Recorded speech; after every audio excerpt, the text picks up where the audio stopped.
قرآن مجید فرقان حمید میں خلق کائنات جل جلالہ تو یہ فرماتا ہے کہ ایمان والے وہ ہیں جو اللہ سے شدید محبت کرتے ہیں، اور بخاری شریف کے اندر رسول اللہ صلی اللہ تعالی علیہ وسلم کا یہ فرمان ہے، میرے آقا فرماتے ہیں لا یؤمن احدکم حتی اکون احب الیہ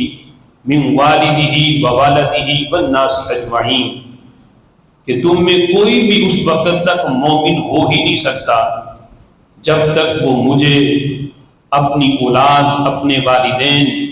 اور تمام لوگوں سے بڑھ کے محبوب نہ بنا لے،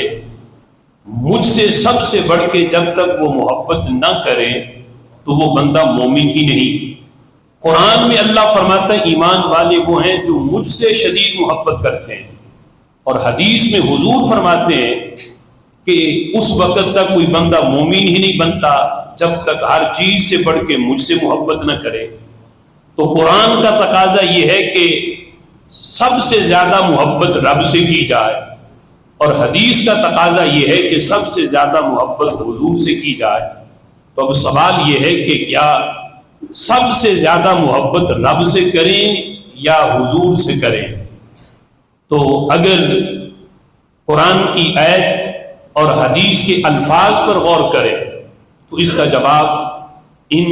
اس آیت میں بھی ہے اور اس حدیث کے لفظوں میں موجود ہے۔ دیکھیے، جس وقت اللہ نے اپنی محبت کو بیان کیا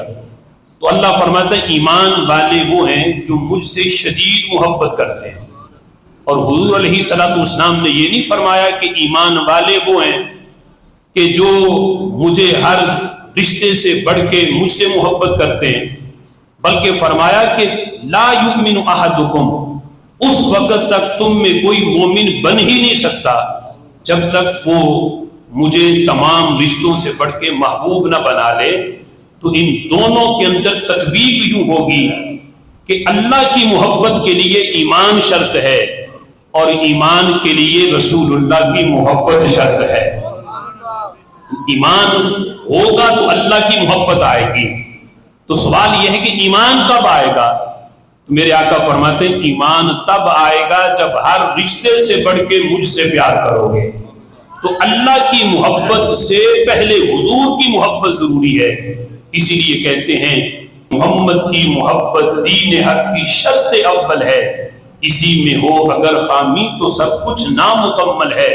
فرمایا ایمان والے اللہ سے شدید محبت کرتے ہیں، اور بندہ ایمان والا بنتا تب ہے جب ہر رشتے سے بڑھ کے بندہ اپنے نبی سے پیار کرے۔ تو فرمایا کہ والذین آمنوا اشد حبا للہ،